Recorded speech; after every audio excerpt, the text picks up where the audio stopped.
Today we're going to talk about human rights. Human rights, in theory, are rights that all people have just because they're human. So irrespective of nationality, race, religion, gender, language, geography, colour, or any other distinguishing feature, all people, in theory, share these rights. Sounds good, doesn't it? But there are some problems. First, we need to consider what are rights. Rights are essentially principles of entitlement that are created by a society. Rights are generally created by laws or statutes, and to be effective, they have to be enforced by a legal and judicial system. In most cases, rights are therefore created and enforced by states. So, for example, in many states, citizens have the right to vote, and if anyone tries to forcibly stop them from voting, they can appeal to the police or to the court system to restrain the person trying to stop them from voting, or to punish them. Or in many states, citizens have the right to private property. So if someone else trespasses on your property, or steals your property, you can go to the police or to the courts and seek redress. If there were no police and no courts, then these rights would be rather meaningless, because you'd have no way to defend them. And this is exactly the problem with human rights. These are rights that supposedly apply to everyone, everywhere. So they're fundamentally global rights. And as such, they require a global system of enforcement, some kind of global police force or global court. But neither of these exist. And therefore, there's no way to defend or enforce human rights. So they end up being theoretical or aspirational at best, but not real rights. But hang on, you say, there's the Universal Declaration of Human Rights and a whole system of international human rights law. Surely that makes human rights real? Well, let's take a look. The whole idea of human rights arose after the Second World War, and in particular in response to the Holocaust, where the Nazi government actively murdered its own citizens if they happened to be Jewish, homosexual, or have some other trait not considered to be perfect Aryan. So after the war, it was considered really important to set up a system through which citizens would be protected against abuses by their own governments. In 1946, the newly established United Nations set up the UN Commission on Human Rights to devise such a system. The Commission established a drafting committee of lawyers and philosophers under the chairmanship of Eleanor Roosevelt. And in 1948, they issued the Universal Declaration of Human Rights. The Declaration lists 30 human rights. It includes the right not to be tortured, the right not to be enslaved, the right to be considered innocent until proven guilty, the right to education, the right to food and shelter, the right to freedom of expression, and so on and so on and so on. So far, so good. But as you may have noticed, many people today are sadly still tortured, still enslaved, still deemed guilty without proof, and vast numbers of people do not have access to education or to adequate food or shelter, or the ability to safely express themselves. So what went wrong? First of all, the Universal Declaration of Human Rights is a declaration, not a treaty. It's an aspirational document, but it has no legal force whatsoever. If the creators had wanted to really bring about these rights in the whole world, they would firstly have written a treaty. Treaties, in contrast to declarations, at least in theory, are legally binding.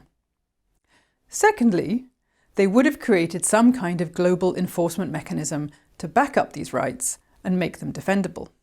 This was in fact the original idea.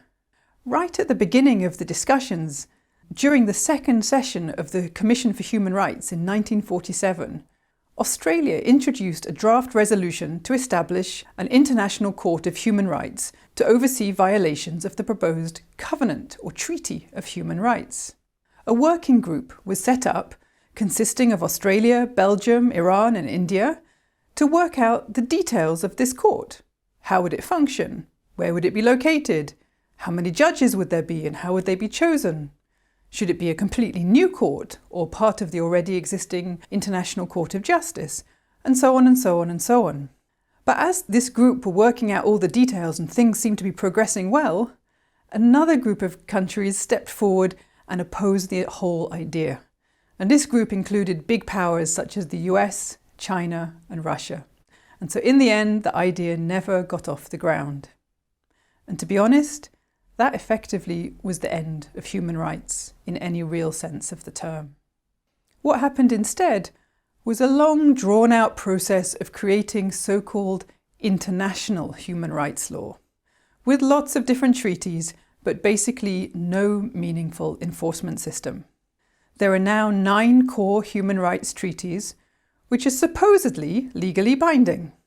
And there are also dozens of declarations, which are only aspirational documents, kind of voluntary normative guidelines. But the treaties are the supposedly key part of international law. So how do these treaties work? Well, first the text is negotiated by states, and this generally takes years. Then, once the text has actually been agreed, states are invited to sign and then to ratify if they want to. Many states choose not to sign and not to ratify these treaties, and in this case, the treaty simply doesn't apply to them. A state is only legally bound by the treaty if they ratify it. So that's the first problem. And as we might expect, there is a wide range in the number of ratifications for different treaties, as states pick and choose the treaties which they feel might be beneficial to them and avoid the treaties which might limit their powers in particular key areas. And so if we look at the International Covenant on Civil and Political Rights, for example, we see it's been ratified by very many countries. But if we look at the International Convention for the Protection of All Persons from Enforced Disappearance, we see that far fewer states have signed up. And the situation regarding the International Convention on the Protection of the Rights of All Migrant Workers and Members of Their Families is even worse. The second problem is that even if states do sign and ratify a treaty, such that in theory it is legally binding for that state, there's no enforcement mechanism. If a state abuses the rights of some of its citizens, these citizens have no global police to turn to and no global court to turn to. Basically, there's nothing they can do. And thus many states continue to abuse many of these rights, even when they've signed up to the treaties.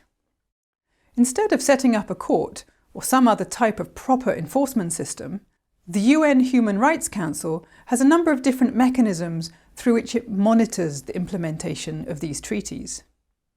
There are various different mechanisms, charter mechanisms such as the Universal Periodic Review, and treaty mechanisms such as treaty bodies. But in most cases, what these boil down to is a process in which each state presents a report about its human rights performance, and then the Human Rights Council, through one of these mechanisms, offers its recommendations. None of this is legally binding or enforceable in any way. And other than perhaps being a little bit embarrassing for the states presenting their reports, it's really a largely pointless exercise. Some people may argue that it's better than nothing, and that's probably true, but it is far, far short of what a real global human rights system could be. One thing is clear: if we wanted a properly enforceable human rights system, we wouldn't have designed it this way. We would have followed the earlier suggestion of having a proper covenant of human rights and a global human rights court. What we have instead is a system that, to the untrained eye, makes it look like we take human rights seriously, when actually we don't. In recent years, there have been some attempts to push states to start taking human rights more seriously. There were 2 initiatives to create global courts to make human rights enforceable. In the 1990s, a large coalition of NGOs came together, spearheaded by the World Federalist Movement, to push for the creation of an international criminal court that would hold national leaders accountable for the worst human rights abuses, such as genocide and war crimes. There were some states that were in favour, and there were other states that were against, and after several years of negotiation, eventually the Rome Statute of the International Criminal Court was adopted in 1998. And in 2002, the court was established in The Hague in the Netherlands. This marked a big step forwards, as this court is the first global court that can hold individuals, rather than states, accountable. However, it's far from perfect. One of the most serious problems is that the court can only rule over individuals in states that have signed and ratified the Rome Statute, and many states, including the US, have not. A second attempt to beef up the human rights system took place shortly after that. In 2008, Switzerland put the idea of a global human rights court back on the table. They drew up a detailed proposal of how it could function and tried to initiate discussion and debate. However, whilst academics and NGOs were very much in favour, most states were against the idea. And again, the idea did not get off the ground. And so we see the difficulty of trying to create a global rights system within an international state system. The two just don't sit together. States that would have their powers limited by enforceable global human rights law are supposed to be the ones that choose to create such a law and appropriate enforcement bodies. And of course they don't. If we're serious about human rights, then we need a truly democratic global system where we, the citizens of the world, can vote to create binding global human rights law, with a global court to enforce it. At the moment, in the current international order or global confederation that we have, it's just not possible, as we individuals do not have a say or a vote with regard to what happens at the UN or at the global level more generally. If we had real global democracy and a democratic global federation that united all of the world's citizens, then we could create a system that would really protect our human rights.